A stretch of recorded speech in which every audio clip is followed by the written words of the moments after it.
Hello, I'm Mark Ellis. I am the author of the award-winning Frank Merlin World War II London detective series.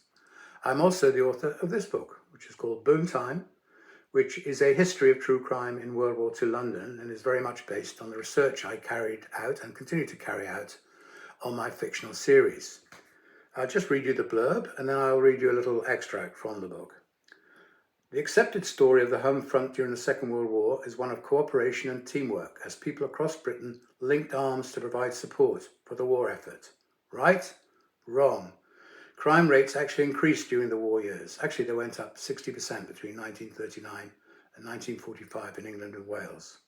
You think foreign gangs roaming through London is a recent phenomenon? Think again as Maltese and Italians cornered the organised crime world. And what about the black market? Well, business was booming.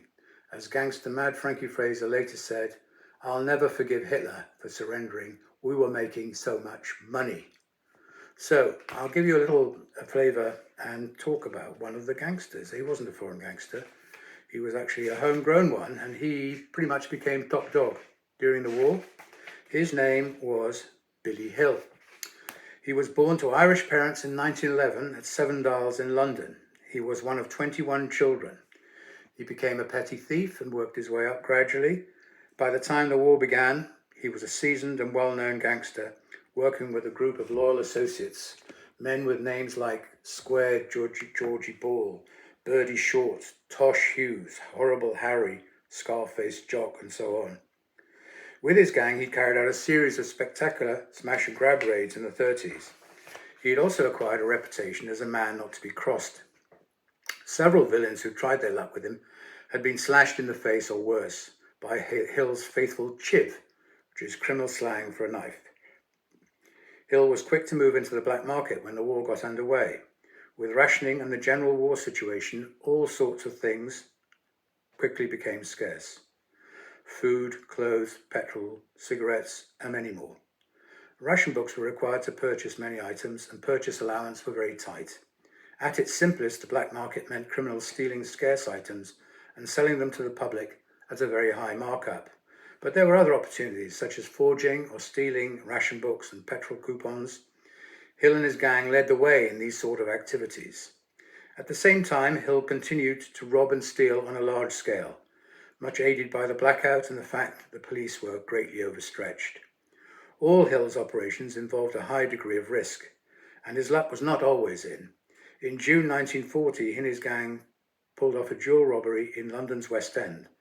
The robbery itself went off fine, but the getaway car broke down, and Hill and a couple of his men got caught. Hill spent over a year in Chelmsford prison. His gang, however, remained fully intact and continued to operate at full tilt under Hill's direction from jail. As a well-known and respected criminal, he enjoyed a cushy time in prison, living rather like the Noel Coward character in the film The Italian Job, and receiving perks that were unavailable to his fellow prisoners. So he came out of prison in 1941 and he went on to enjoy a very, very successful and profitable war. And he survived after the war, and he actually retired from the business in the late 60s and 70s. He died in 1984 when he was 72. Among the things that he had done is that he'd been a sponsor of the Krays. He made way for the Kray twins and was very good friends with them. So there were other criminals around, Jack Spot, Coma. There were the Messinas who cornered the market or became the dominant factor in the vice market, which was a huge thing in the war.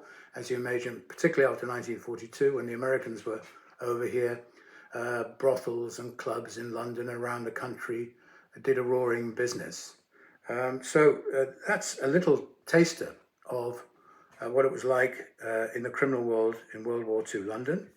The book has been called eye-opening, hair-raising, fascinating. So there it is, Boom Time, A History of True Crime in World War II London. It's available in ebook, print, and it is actually based on a podcast I did for Aspects of History magazine, which is on Spotify if you care to look for it. So all the best, good reading, and have a lovely Sunday. Bye-bye.